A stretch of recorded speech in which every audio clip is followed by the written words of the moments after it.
ચાલો ધ્યાન આપશો વિદ્યાર્થી મિત્રો ખાસ, કારણ કે આ રીત જે છે એ મોસ્ટ આઈએમપી છે. ચાલો અગત્યના સૂત્રો. તો સૌથી પહેલાં આપણે તેમાં વાત કરીએ લાસ્ટ પે યરના સૂચક આંક માટે. બરાબર છે મિત્રો, લાસ્ટ પે યરના સૂચક આંક માટે હવે આપણે જોઈએ કે કયા સૂત્રનો કેવી રીતે ઉપયોગ કરવાનો છે. પહેલાં તો એ જાણવું પડશે કે લાસ્ટ પે યરના સૂચક આંકને સંકેતમાં કયા વડે દર્શાવાય, શેના વડે દર્શાવાય. આપણા સૂચકાંકવાળા પ્રકરણને આપણે અંગ્રેજીમાં શરૂઆતના પહેલા લેક્ચરમાં જ મેં મારા પહેલા શબ્દોમાં જ તમને કહેલું કે સૂચક આંકને અંગ્રેજીમાં ઇન્ડેક્સ નંબર કહેવામાં આવે છે. અને ઇન્ડેક્સનો આખો સ્પેલિંગ ન આવડે તો કશું પ્રોબ્લેમ નથી, માત્ર ઇન્ડેક્સનો સ્પેલિંગ એ આઈથી શરૂ થાય છે એટલી તો તમને હવે જાણ હોવી જ જોઈએ મિત્રો. તો અહીં લાસ્ટ પે યરનો સૂચકાંક, એમાં સૂચક આંકનો સ્પેલિંગ આપણે ઇન્ડેક્સ નંબર એટલે કે આઈથી શરૂ થાય એટલું માત્ર યાદ રાખીશું. અને બીજી વસ્તુ, નામ છે અહીંયા ભાઈનું લાસ્ટ પે યર. તો લાસ્ટ પે યરનો આખો સ્પેલિંગ ન આવડે તો આપણે લખવાનો જરૂર પણ નથી, પણ માત્ર લાસ્ટ પે યરનો સ્પેલિંગ એ એલથી શરૂ થાય એટલી તો આપણને ખબર હોવી જ જોઈએ. તો હવે આખો શબ્દ ભેગો કરીએ, લાસ્ટ પે યરનો સૂચક આંક, તો એને આપણે ઉલટું યાદ રાખવું પડશે, આઈ એલ. તો હવે લાસ્ટ પે યરના સૂચક આંકને શેના વડે દર્શાવાશે, આઈ એલ વડે. ક્લિયર છે મિત્રો, આઈ એટલે સૂચક આંકનો આઈ લખાશે અને લાસ્ટ પે યરનો એલ લખાશે. આમ સૂચક આંકમાં આ લાસ્ટ પે યરના સૂચક આંકને આઈ એલ વડે દર્શાવવામાં આવશે. ચાલો આગળ વધીએ હવે એનું સૂત્રમાં ધ્યાન આપશો, સિગ્મા P1 Q0. વિદ્યાર્થી મિત્રો, આ જે ઊંધા તગડા જેવી નિશાની છે તેને એકાઉન્ટ અથવા તો ગણિતની ભાષામાં સિગ્મા તરીકે ઓળખવામાં આવે છે. અને સિગ્માનો મતલબ થાય છે સરવાળો. જ્યારે તમારે કોઈ પણ 5 કે તેનાથી વધારે અથવા તો 2 સંખ્યા, 3 સંખ્યા, 4 સંખ્યા, 10 સંખ્યા, કોઈ આવી સંખ્યાનો તમારે સરવાળો દર્શાવવો હોય ને, ત્યારે તમારે એ સરવાળાની આગળ સિગ્માની નિશાની મૂકવી જોઈએ અથવા તો મૂકવામાં આવે છે. એટલે કે સિગ્માનો મતલબ થાય છે સરવાળો, અમુક સંખ્યાઓનો સરવાળો. ચાલો સિગ્મા P1 Q0. હવે આ P1 Q0 અત્યારે તમારે માત્ર સૂત્ર તરીકે યાદ રાખવાનું છે. એમાં P1 અને Q0 શું દર્શાવે છે એના વિશે આપણે પછી ચર્ચા કરીશું મિત્રો. તો અત્યારે માત્ર તમારે P1 Q0 સૂત્ર તરીકે યાદ રાખવાનું છે. ચાલો એના છેદમાં લખવાનું છે હજી ફરીવાર, સિગ્મા P0 અને Q0. બરાબર છે, તો શું થયું, સિગ્મા P1 Q0 એના છેદમાં સિગ્મા P0 Q0 અને ત્યાર પછી એને ગુણ્યા કરવાના રહેશે 100. યસ મિત્રો, આપણા સૂત્રના 100 પાછા આપણે એ ભૂલી જવાના નથી. સૂત્રના પાછા 100 તો અહીંયા પણ આપણે કરવાના જ રહેશે. ચાલો તો શું થશે, સિગ્મા P1 Q0 એના છેદમાં સિગ્મા P0 Q0 અને ગુણ્યા 100. બરાબર છે મિત્રો, અહીંયા તમારે બંને જગ્યાએ પાછળ શું યાદ રાખવાનું છે, જીરા. અને અહીંયા તમારે શું યાદ રાખવાનું છે, P P. અહીંયા શું યાદ રાખવાનું છે, Q Q. અને આમ શું યાદ રાખવાનું છે, 1 0 0 0. શું યાદ રાખશો, ઉપરથી તમે શરૂ કરી લાઈનમાં 1 0 પછી નીચે 0 0. તો હવે યાદ રાખવા માટે ધ્યાન આપશો, અહીંયા યાદ રાખવા માટે 1000 તમારે આંકડો યાદ રાખવાનો છે મિત્રો. 1000 એટલે પહેલાં શું આવશે, P1 Q0 પછી P0 Q0. બરાબર છે, આ રીતે ઉપર PP, આ બાજુ QQ. પણ આ જે આંકડો યાદ રાખવા માટે 1000 આંકડો તમારે યાદ રાખવાનો છે. કોના માટે પાછું, લાસ્ટ પે યર માટે. તો શું થશે, P1 Q0 છેદમાં સિગ્મા P0 Q0 અને પાછા સૂત્રના ગુણ્યા 100.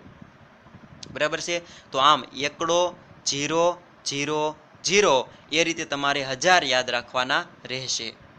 ચાલો તો આ લાસ્ટ પેનું સૂત્ર જે છે અહીંયા શું થાય છે, પૂર્ણ થાય છે. હવે આપણે જઈએ સૂત્ર નંબર બીજું, એટલે કે બીજો ભાઈ પાસેના સૂત્ર માટે. ચાલો પાસેનો સૂચક આંક. તો હવે આ સૂચક આંકને કયા સંકેત વડે દર્શાવાય એનો હવે તમને આઈડિયા આવી જવો જોઈએ. ચાલો સૂચક આંક એટલે પહેલાં શું આવશે, આઈ આવશે. અને ત્યાર પછી આ પાસેનો સ્પેલિંગ આખો ન આવડે તો આપણે જરૂર પણ નથી, પણ પાસેનો સ્પેલિંગ જે છે એ પીથી શરૂ થાય એટલી તો આપણને ખબર પડે. ચાલો ઓકે ક્લિયર, આઈપી વડે દર્શાવીશું. ચાલો એનું સૂત્ર જોઈએ હવે આપણે. તો આવશે સિગ્મા P1 Q1. ચાલો શું આવશે, સિગ્મા P1 Q1 છેદમાં સિગ્મા P0Q1 અને એને ગુણ્યા કરવાના છે પાછા 100. એને ગુણ્યા શું કરવાનું છે? 100. ચાલો શું થયું જો ફરી ધ્યાન આપશો. અહીંયા P1Q1 છેદમાં સિગ્મા P0Q1 અને ગુણ્યા 100. જો અહીંયા PQ તો બધે PQ તો યાદ રાખી જ લેવાનું છે. ABCDમાં PQ આપણે કેમ ABCD બોલીએ તેમાં P અને Q સાથે આવે, પહેલા P આવે પછી Q આવે, એવી રીતે તમારે આને પણ યાદ રાખી લેવાનું છે. પણ હવે આ આંકડા યાદ રાખવા માટે પાછું અહીંયા કેમ આપણે 1000 યાદ રાખ્યા, તો એવી રીતે અહીંયા શું યાદ રાખશું? તો અહીંયા યાદ રાખવા માટે તમારે 1101 ચાંદલો જે કરવાનો હોય ને આપણે લગ્ન હોય ત્યારે, તો 1101 એવો મોટો ચાંદલો તમારે યાદ રાખવાનો છે, કપાળમાં કરવાનો નહીં. બરાબર? તો આ યાદ રાખવા માટે તમારે 1101 નો આંકડો જે છે તમારે યાદ રાખવાનો રહેશે.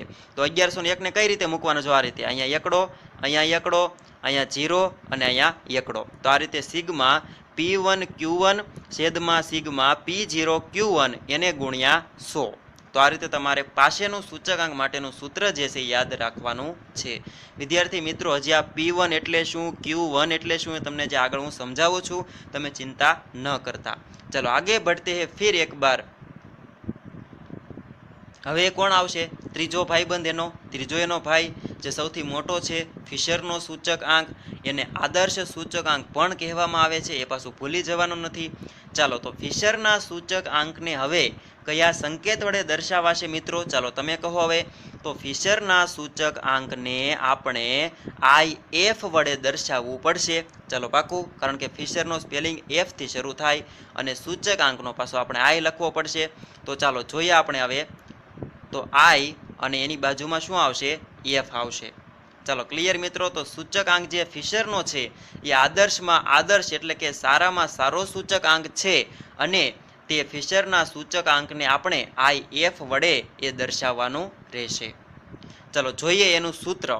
તો સૌથી પહેલા ફિશરના સૂચકાંક માટેનું પહેલું સૂત્ર, વિદ્યાર્થી મિત્રો અહીંયા ફિશરના સૂચકાંકમાં આપણે બે સૂત્રો જે છે એ આપણે જોવાના છે, પરંતુ યાદ જે છે એ તમારે આ પહેલા સૂત્રને જ રાખવાનું છે મિત્રો.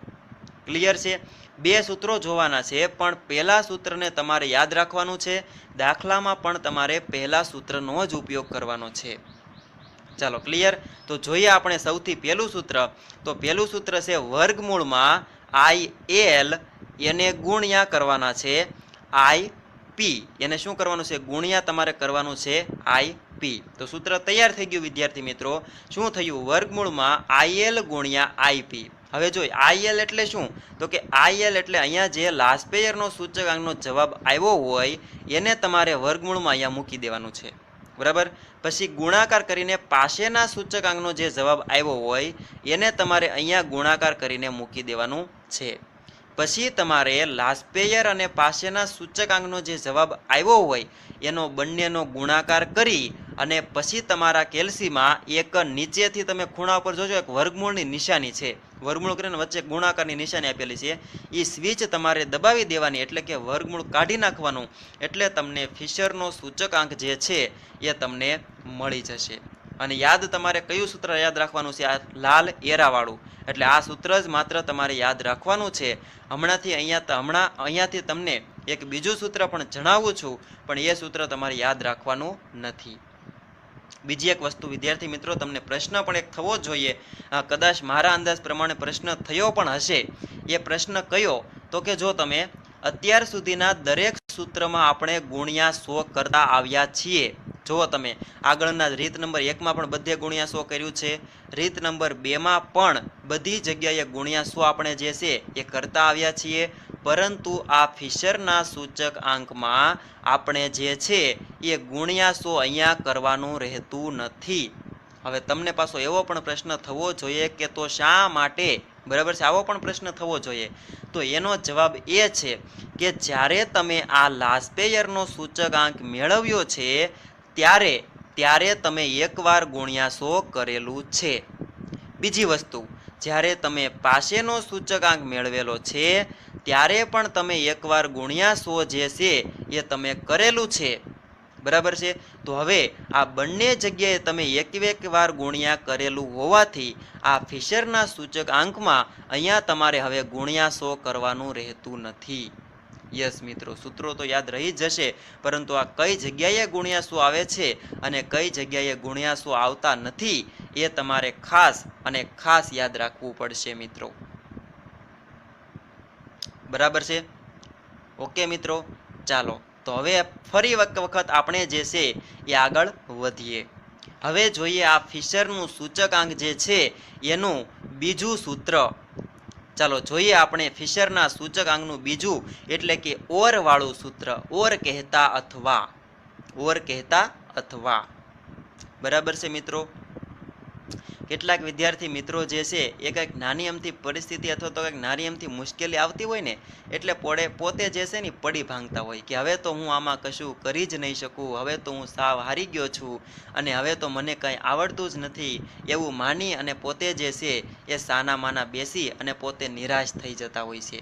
તો આવા વિદ્યાર્થી મિત્રોને મારે એટલું જ કહેવું છે કે શામ સૂરજ કો ઢલના સિખાતી હે, શમ્મા પરવાને કો જલના સિખાતી હે, गिरने वालों को होती है तकलीफ मगर ठुकर ही इंसान को चलना सिखाती है, मगर ठुकर ही इंसान को चलना सिखाती है મિત્રો. તો એટલા માટે કોઈ પણ વિદ્યાર્થીને કદાચ ધોરણ 10માં ઓછા માર્ક આવ્યા હોય અથવા તો નપાસ થયા હોય, એવી જ રીતે ધોરણ 12માં પણ જો કોઈ વિદ્યાર્થી મિત્રોને ઓછા માર્ક આવ્યા હોય અથવા તો નપાસ થયા હોય તો એવા વિદ્યાર્થી મિત્રોએ બિલકુલ ચિંતા કરવાની જરૂર નથી મિત્રો. યસ, બિલકુલ ચિંતા કરવાની જરૂર નથી. હું પણ એક સમયે નપાસ થયેલો, પરંતુ પછી મેં એવી મહેનત કરી કે હવે તો કંઈક કશુંક કરીને જ બતાવવું છે. યસ, એવું પણ કહેવાય છે કે કંઈક કશુંક કરવાની જેને હોશ હૈયે હોય છે તેને મંજિલ સુધી ક્યાં રોકનારું કોઈ હોય છે. અરે લાખ અવરોધો વટાવીને જો પરિશ્રમ તમે જો કરો તો સફળતા તો ખુદ તમારી સામે જ મળતી હોય છે અને સફળતા ખુદ તમારી સામે જ મળતી હોય છે મિત્રો. તો આવી થોડીક નાની નાની બાબતોને ધ્યાનમાં રાખતા જો આપણને કદાચ નાની અમથી ઠોકર, નાની અમથી અસફળતા મળી હોય તો એને આપણે જિંદગીની અસફળતા ન માનતા ફરી એક વખત પ્રયત્ન કરી અને આપણે આગળ વધવું જોઈએ. મૃગજળનું નામ પણ તમે સાંભળ્યું જ હશે. મૃગજળ એટલે એવી જગ્યા, એવા તડકામાં કે જ્યાં રોડ ઉપર છે, આપણે રોડ ઉપર ઉનાળામાં ચાલ્યા જતા હોઈએ તો ત્યાં આપણને દૂર દૂર કંઈક પાણી ભરેલું હોય ને એવું લાગે ખાબોચિયામાં રોડ ઉપર, પરંતુ ત્યાં આપણે જેવા પહોંચીએ તો એ પાણી જે છે ને ખૂબ દૂર જતું રહ્યું એવું લાગે આપણને, ફરી વખત આગળ જતું રહ્યું એવું લાગે. તો આને મૃગજળ કહેવાય. અને મૃગ એટલે હરણ.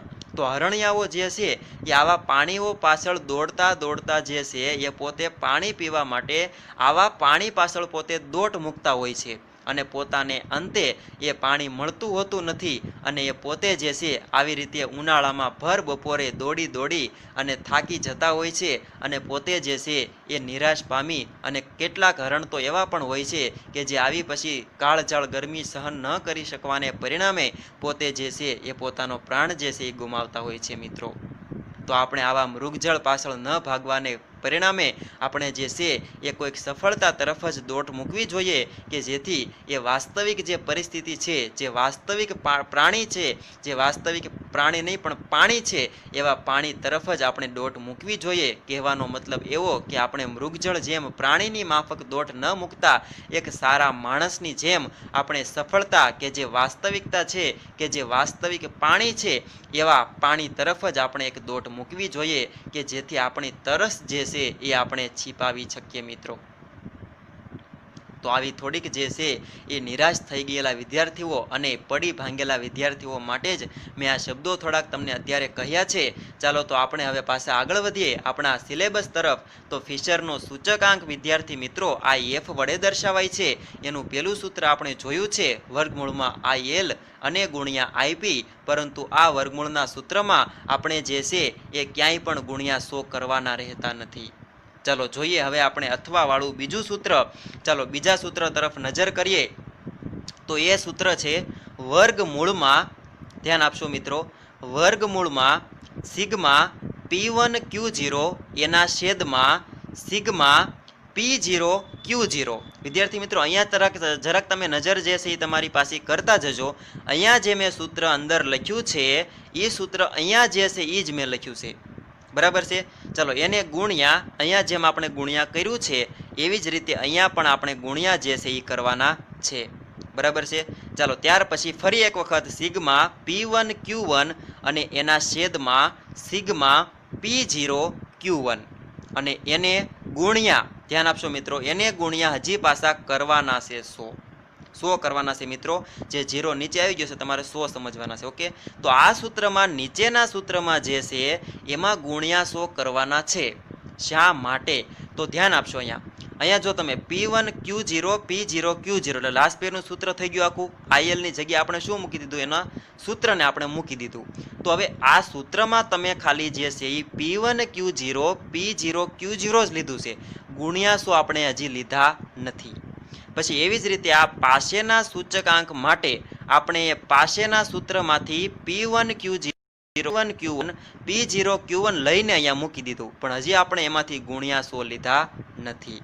તો હવે આ સૂત્રમાં તો આખું IL ગુણ્યા IP એટલે અહીંયા જે જવાબ મળે એને આપણે ધ્યાનમાં લેવાનો છે. તો એમાં તો એકવાર ગુણ્યા 100 જે છે આવી ગયા છે, તો આપણે અહીંયા બીજી વખત આ સૂત્રમાં ગુણ્યા 100 કર્યા નથી. પરંતુ આ નીચેના સૂત્રમાં જે છે એમાં તમારે જે છે એ જો તમે ઉપયોગ કરો તો એમાં તમારે પાછું ગુણ્યા 100 એક વખત મૂકવાનું રહેશે. બે વખત મૂકવાનું નથી, એક જ વખત મૂકવાનું રહેશે. પરંતુ આપણે, મેં તમને પહેલાં વાત કરી એ રીતે કે આપણે માત્ર ને માત્ર આ ઉપરના પહેલા સૂત્રને જ ધ્યાનમાં રાખી અને આપણે ગણતરી કરવાની છે. ઓકે મિત્રો, તો આ 3 સૂત્રો જે છે મોસ્ટ IMP તમારે યાદ રાખવાના છે. હવે આપણે આ સૂત્રમાં જે આ P1 પછી Q0 P0 એ બધું શું છે એ સમજીએ આપણે. હવે જો વિદ્યાર્થી મિત્રો, એમાં 4 બાબતો તમારે ધ્યાન રાખવાની છે. સૌથી પહેલાં તો P એટલે શું અને Q એટલે શું, બરાબર છે. પહેલો મુદ્દો P એટલે શું, પછી Q એટલે શું, પછી 0 એટલે શું અને પછી 1 એટલે શું. આ 4 બાબતો તમે ધ્યાનમાં રાખશો, પછી એ 4ને તમે એક સાથે જોડી દેશો એટલે તમને આ P1 એટલે શું છે, Q1 એટલે શું, P0 Q0 શું, એ બધું તમને સમજાશે. તો આપણે હવે સમજતા જઈએ લાઈનમાં. ચાલો ધ્યાન આપશો અહીંયા. હવે ચાલો સૌથી પહેલાં P1 એટલે કે ચાલુ વર્ષની કિંમત. વિદ્યાર્થી મિત્રો, કિંમતને ભાવ પણ કહેવાય. કિંમત એટલે ભાવ પણ કહેવાય, બરાબર છે. હવે એ કિંમતને પાછું અંગ્રેજીમાં તમે જોવો તો કિંમતને અંગ્રેજીમાં પ્રાઇઝ કહેવાય. પ્રાઇઝ એટલે શું થશે તો કે P થશે. પ્રાઇઝનું સ્પેલિંગ કદાચ આખો ન આવડે તો આપણે કંઈ સ્પેલિંગ શીખવા જવાની અત્યારે જરૂર નથી. અત્યારે માત્ર તમારે પ્રાઇઝ એનો સ્પેલિંગ P થી શરૂ થાય એટલું તમારે યાદ રાખવાનું છે. તો આ પ્રાઇઝ એટલે એને P કહેવાય અને ગુજરાતીમાં એને આપણે કિંમત કહીએ છીએ, બરાબર છે. તો એ પ્રાઇઝનો આપણે શું યાદ રાખવાનો છે? P. તો હવે સમજાઈ ગયું P એટલે શું તો કે ભાવ અથવા તો કિંમત, બરાબર. ચલો હવે આપણે જોઈએ 1 એટલે શું. તો 1 એટલે ચાલુ વર્ષ. 1 એટલે શું? ચાલુ વર્ષ. તો હવે વિચારો 0 એટલે શું થતું હશે? 0 એટલે આધાર વર્ષ. એકડો મોટો કે 0 મોટો? તો કે 0 મોટો કે એકડો મોટો, બરાબર છે. 0 નાનો અને એકડો મોટો. એ તો હું જોતો હતો કે તમે જાગો છો કે સૂતા છો, પણ ના બચ્ચા પાર્ટી બધી જાગે જ છે, બરાબર છે. ચાલો જોઈએ આપણે તો હવે.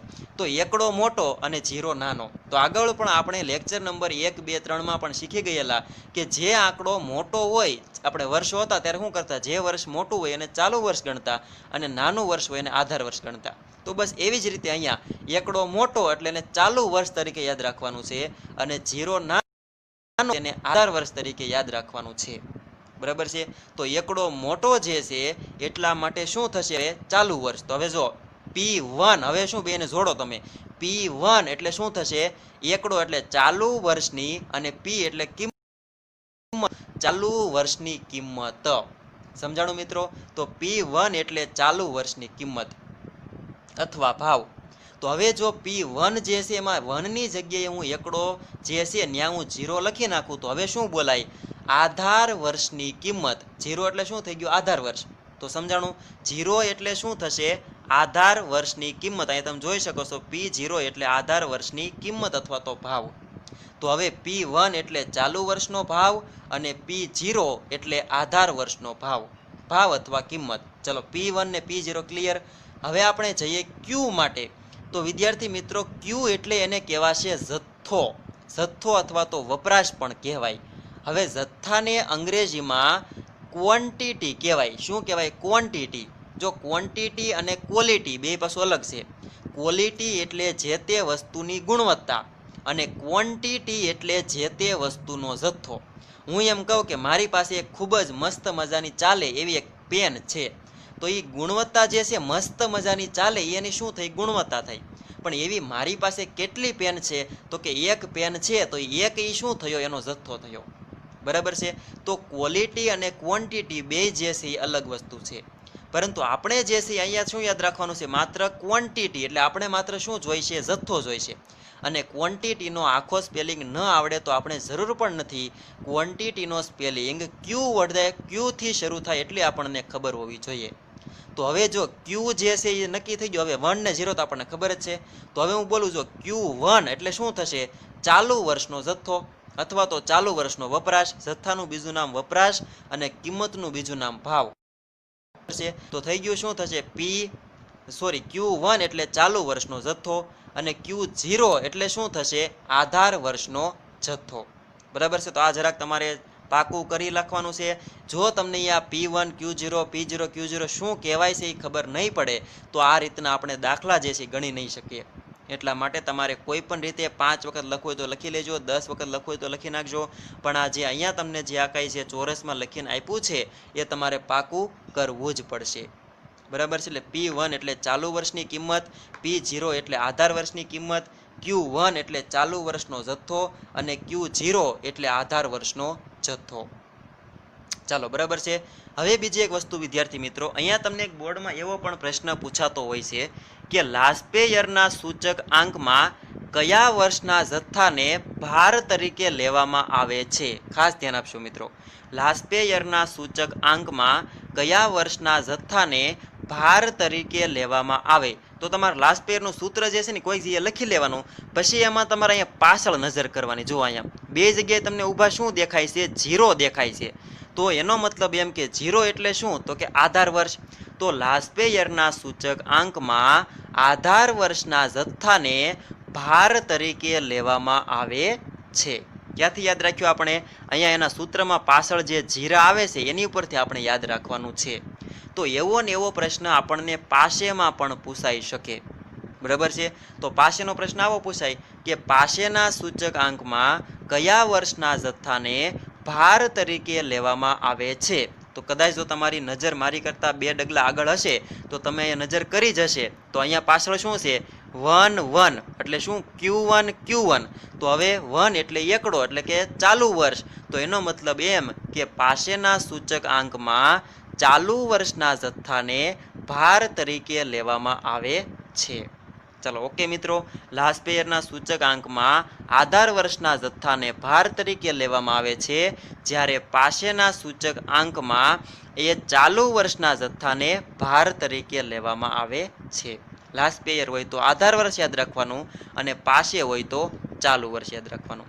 ઓકે મિત્રો, બીજી એક વસ્તુ હવે કે આપણને દાખલામાં કોઈ એક વિગત પૂછે કે લાસ્પેયરનો સૂચક આંક ગણો, અથવા તો પાસેનો સૂચક આંક ગણો, અથવા તો ફિશરનો સૂચક આંક ગણો. આપણને કોઈ એક જ વિગત પૂછે, તેમ છતાં આપણે 3 રીતના જવાબ તેને આપી દેવાના છે. કારણ શું કામ, કે જો તમે લાસ્પેયર ગણ્યો હોય તો પછી પાસે અને ફિશરમાં જે છે એમાં બહુ ટાઈમ લાગતો નથી, બરાબર છે. પછી તમને જો ફિશરનો સૂચક આંક પૂછ્યો હોય તો ફિશરના સૂચક આંકનું સૂત્ર તમે જોવો તો એમાં તમારે લાસ્પેયરનો જવાબ અને પાસેના જવાબનો ગુણાકાર કરી અને વર્ગમૂળ કાઢવાનું છે. તો એનો મતલબ એમ કે આ સૂત્રમાં ઉપયોગ કરવા માટે આપણે લાસ્પેયરનો સૂચક આંક અને પાસેનો સૂચક આંક એ ગણવો જ પડે. તો એના કરતાં આપણે કોઈ પણ સૂચના હોય, લાસ્પેયર, પાસે અને ફિશર 3 રીતે આપણે દાખલો જે છે એ ગણી લેવાનો રહેશે. ઓકે, તો આવા સૂત્રો જે છે એ યાદ રાખી અને આપણે આવતા લેક્ચરમાં રીત નંબર 3ના જે દાખલા છે એ શરૂ કરીશું. પરંતુ હજી 1-2 નાના સૂત્રો આપણે યાદ રાખવાના છે, એના ઉપર હવે આપણે એક નજર કરી લઈએ. ચાલો, ખૂબ જ નાના સૂત્રો છે, જોઈએ આપણે વધારાના 2 અગત્યના સૂત્રો. ચાલો ધ્યાન આપશો. એમાં પહેલું સૂત્ર છે ભાવ બરાબર કુલ ખર્ચના છેદમાં જથ્થો. ભાવ બરાબર કુલ ખર્ચના છેદમાં જથ્થો. હવે એ વિદ્યાર્થી મિત્રો, આ સૂત્ર તમારે ક્યારે વાપરવાનું છે, તો જ્યારે તમને દાખલામાં જથ્થો આપેલો હોય પણ ભાવ ન આપેલો હોય ત્યારે તમારે ભાવમાં ગોતવા માટે, એટલે કે ભાવ શોધવા માટે તમારે આ સૂત્રનો ઉપયોગ કરવાનો રહેશે. એટલે કે તમને દાખલામાં 4 વિગતો આપી છે. જો એક ભાવ આધાર વર્ષનો અને ભાવ ચાલુ વર્ષનો, જથ્થો આધાર વર્ષનો અને જથ્થો ચાલુ વર્ષનો, આવી 4 વિગતો તમને આપવામાં આવી છે. એમાં તમને બંને વર્ષના ભાવ ન આપ્યા હોય ત્યારે તમને એ ભાવની જગ્યાએ શું આપેલું હશે? કુલ ખર્ચ આપેલો હશે. તો એ આપેલા કુલ ખર્ચને આપેલા જથ્થા વડે તમે ભાંગતા જશો એટલે તમને જે નથી આપેલો એ ભાવ તમને મળતો જશે. બરાબર છે મિત્રો. અને આવું જ એક બીજું સૂત્ર જોઈ લઈએ આપણે જથ્થો શોધવા માટે. તો જથ્થો શોધવા માટેનું સૂત્ર જે છે એ છે કુલ ખર્ચના છેદમાં ભાવ. ઓકે, તો આની કરતાં શું થઈ ગયું? સૂત્ર આખું વિરુદ્ધ એટલે કે ઉલટું થઈ ગયું.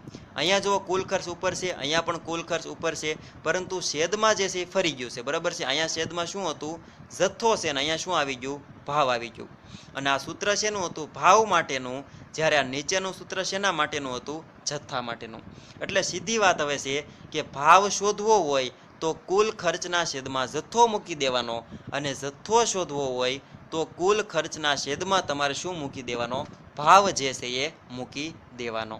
ઓકે મિત્રો, તો આજે તમને જે છે એ આ એટલા સૂત્રો સાથે